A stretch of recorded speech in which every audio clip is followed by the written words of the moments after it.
Bapak, Ibu, dan saudara-saudariku yang terkasih dalam Tuhan kita Yesus Kristus, salam sejahtera untuk kita semua. Berkat Allah yang Maha Kuasa senantiasa menyertai kita. Marilah kita mendengarkan dan merenungkan bacaan-bacaan kitab suci hari Senin tanggal 18 April tahun 2022. Bacaan pertama dari Kisah Para Rasul pasal 2 ayat 14 dilanjutkan dengan ayat 22 sampai 32.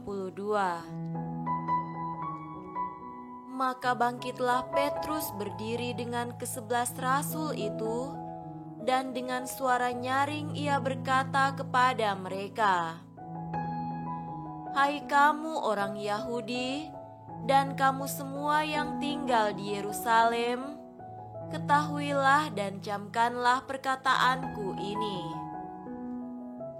Hai orang-orang Israel, dengarlah perkataan ini. Yang aku maksudkan ialah Yesus dari Nazaret, seorang yang telah ditentukan Allah dan yang dinyatakan kepadamu dengan kekuatan-kekuatan dan mujizat-mujizat dan tanda-tanda yang dilakukan oleh Allah dengan perantaraan Dia di tengah-tengah kamu, seperti yang kamu tahu. Dia yang diserahkan Allah menurut maksud dan rencananya telah kamu salibkan dan kamu bunuh oleh tangan bangsa-bangsa durhaka. Tetapi Allah membangkitkan Dia dengan melepaskan Dia dari sengsara maut, karena tidak mungkin Ia tetap berada dalam kuasa maut itu. Sebab Daud berkata tentang Dia, "Aku senantiasa memandang kepada Tuhan, karena Ia berdiri di sebelah kananku, aku tidak goyah. Sebab itu hatiku bersukacita dan jiwaku bersorak-sorak, bahkan tubuhku akan diam dengan tenteram, sebab Engkau tidak menyerahkan aku kepada dunia orang mati, dan tidak membiarkan orang kudus-Mu melihat kebinasaan. Engkau memberitahukan kepadaku jalan kehidupan, Engkau akan melimpahi aku dengan sukacita di hadapan-Mu.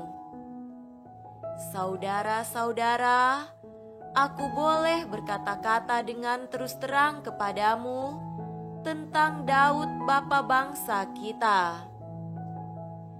Ia telah mati dan dikubur, dan kuburannya masih ada pada kita sampai hari ini. Tetapi ia adalah seorang nabi dan ia tahu bahwa Allah telah berjanji kepadanya dengan mengangkat sumpah bahwa ia akan mendudukan seorang dari keturunan Daud sendiri di atas tahtanya. Karena itu, ia telah melihat ke depan dan telah berbicara tentang kebangkitan Mesias ketika ia mengatakan bahwa Dia tidak ditinggalkan di dalam dunia orang mati dan bahwa dagingnya tidak mengalami kebinasaan.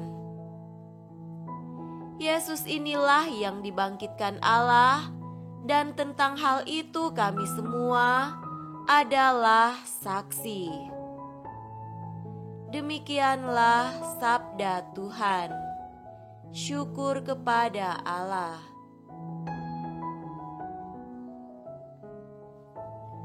Semoga Tuhan beserta kita sekarang dan selama-lamanya.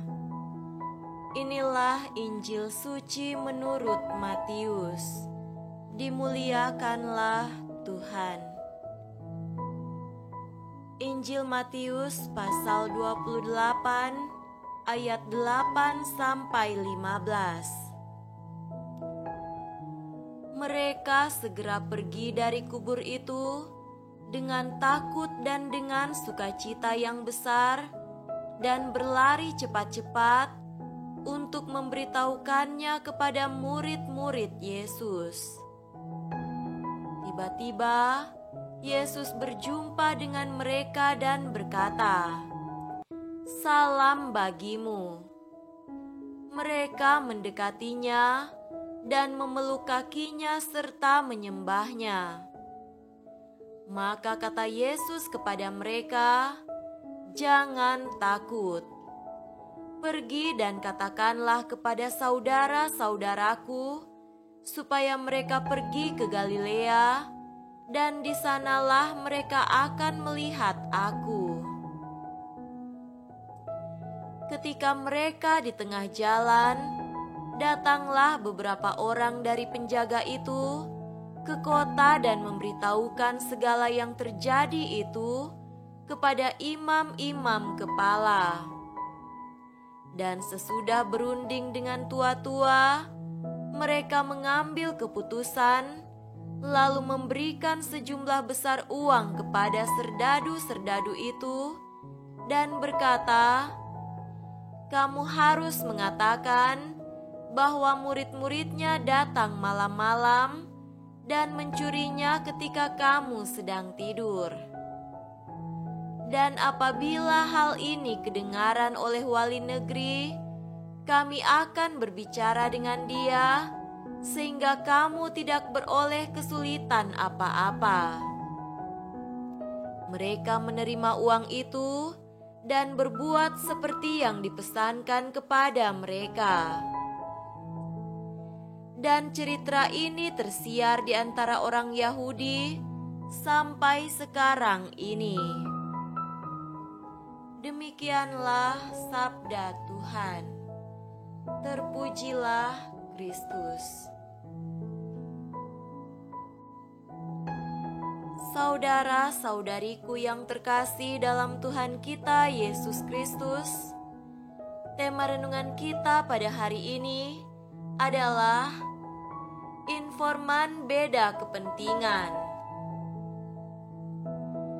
Di hadapan pada suatu peristiwa, kerap kali kita jumpai informasi yang berbeda. Syukur kalau fakta-fakta yang dibeberkan tetap benar, hanya tidak sama sudut pandang dan penekanannya. Hal seperti ini sering terjadi karena bermacam-macam alasan dan motivasi. Mungkin saja sang pembawa berita atau penulis cerita mendapatkan informasi yang berbeda atau melihat dari kacamata lain. Pelbagai spekulasi dapat muncul sebagai penyebab. Salah satu yang dapat dirujuk yaitu para informan memiliki kepentingan yang berbeda-beda sehingga mengumpulkan fakta dan merangkai cerita sesuai dengan kepentingan yang diinginkan. Kejadian ini kiranya sering terjadi dalam kehidupan sehari-hari dan dapat dengan mudah kita temukan juga di media sosial. Di hadapan peristiwa kebangkitan Yesus, seperti kita dengar dalam Injil hari ini, dapat kita temukan dua kelompok informan yang berbeda kepentingan. Kelompok pertama adalah kelompok perempuan-perempuan yang kembali dari makam Yesus. Mereka diliputi rasa takut dan sukacita yang besar, berlari cepat membawa berita kepada para murid bahwa Yesus telah bangkit. Para wanita ini memiliki relasi erat dan penuh kasih dengan Yesus, sang sumber berita. Karena itu, mereka berbagi berita tanpa menunda, spontan, tanpa pamrih dan bukan untuk kepentingan sendiri. Karena itu juga, mereka dijumpai dan mendapat salam dari Yesus yang bangkit, "Salam bagimu." Kelompok kedua, yang juga menjadi pembawa berita tentang kebangkitan Yesus, adalah para penjaga makam.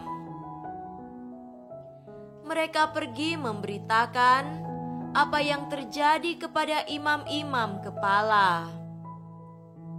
Tidak disebut apakah mereka bersukacita, tetapi dapat dipastikan mereka mengisahkan peristiwa dahsyat kepada imam-imam kepala dengan penuh antusias, sehingga mereka mendapatkan bayaran yang besar untuk menyembunyikan kebenaran dan menyebarkan hoaks.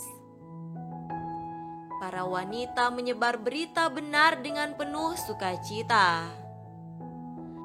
Para penjaga akhirnya menyebar berita hoaks demi uang. Mari alami sukacita Paskah, yakni kebangkitan Yesus, dan sebarkan kebenaran di dalam hidup sehari-hari. Semoga demikian. Amin.